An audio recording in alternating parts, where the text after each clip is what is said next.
when should I be doing ice in my consultation? Hey guys, I'm Dr. Arora from Arora Medical Education. I get asked this question a lot. Ice, of course, ideas, concerns, expectations. We've got lots of videos on the channel about what it is and the kind of ways to do it. But often I get asked by people doing things like PLAB 2 or RCA, CSA, for example, when is the right time to do it in the first half or in data gathering? Should I do it at the beginning of the consultation? Should I do it somewhere in the middle? Should I do it at the end of data gathering? Should I do it after examination?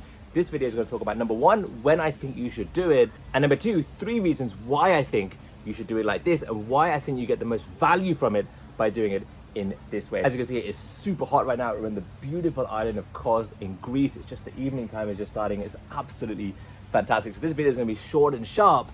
Let's get going.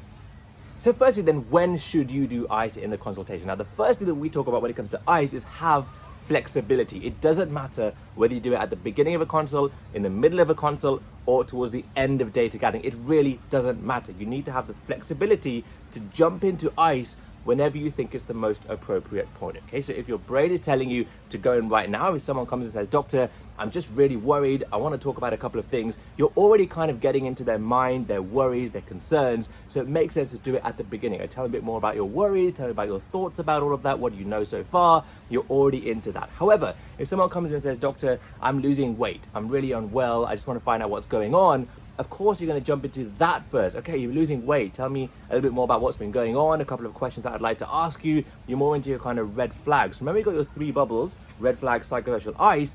Ice can come at any point, but have the flexibility to jump into it when you do. But when you're in it, as we've talked about in other videos, make sure you try and close it off. But this video is all about when you do it. And I would say to you, please, please, please, please don't worry about it. When is the right point to do it? There are so many different points that you can do it. But as long as it's in the first half of your consultation, then you're doing the right thing in terms of how I feel you should be doing your ice.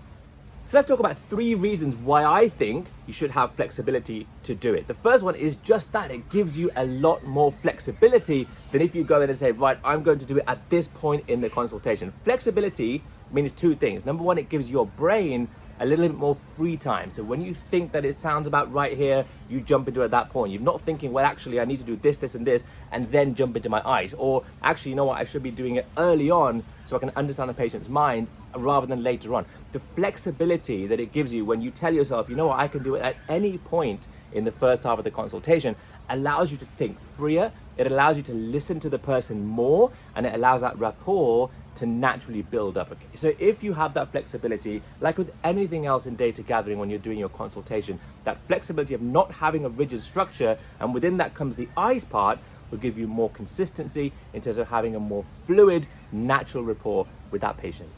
The second reason why I think you should have flexibility to do it at any point in the consultation, or certainly in data gathering, is it allows you to go with your gut feeling more.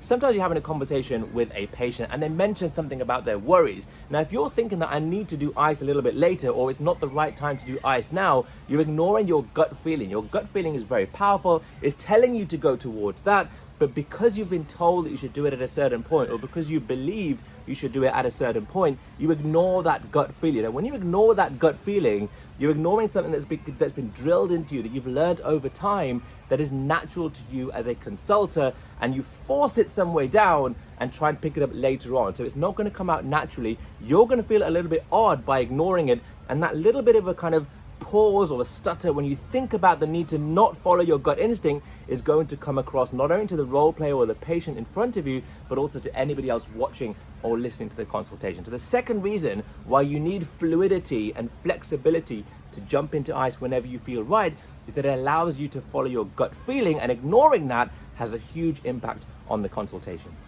And the third reason that I'd say to try and keep ice as flexible as you can in terms of when you do it is that it allows you to demonstrate picking up of cues. Now, if someone is in the middle of a conversation and they mention the word work, that's a cue. You tend to go into word work and you tend to go into your psychosocial bubble. In the same way, if someone mentions something about what they're thinking, or what they already know about a condition, or what they know about a medication, or what they're worried about, that's a cue there you can pick it up. Mrs. X, you mentioned you're worried about this. Let's talk about that in a bit more detail. What's been going through your mind recently? And it demonstrates your ability to not only be flexible, not only to follow your gut instinct, but more importantly, to pick up cues and go with them at the appropriate manner. Now, we've talked about cues in another video. We've talked about how you can sometimes vocalize cues and come back to them. And that's fine as well. You may just say, oh, you mentioned you're worried about cancer there. Let's talk about that in a little while, because I think that's really important.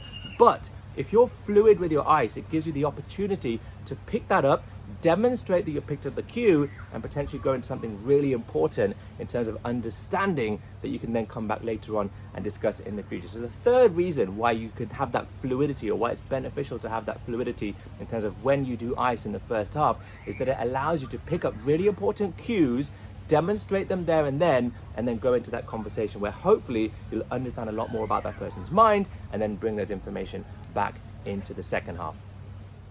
Now, I'll summarize those three things in a second, but I really hope that you found this video of some value. Please do hit the subscribe button. Please do comment, share, and like if you found it of some value. We've got tons more videos like this for things like PLAB 2, RCA, CSA, medical school OSCEs on the channel, so please do have a look at some of those as well. And if you want some of our main courses, our live courses, online courses, gold packages, mock exams, have a look at the website, aroramedicaleducation.co.uk, and please use the coupon AroraVideo10, ARORAVIDEO10, for 10% off anything on the website. I really hope that we can help you prepare for your exams. But to summarize those three reasons, number one, do ice in a flexible way, i.e., don't worry about when you should do ice in the consultation. Don't have a fixed mindset in terms of I'm going to do it at the beginning or I'm going to do it at the end of data gathering.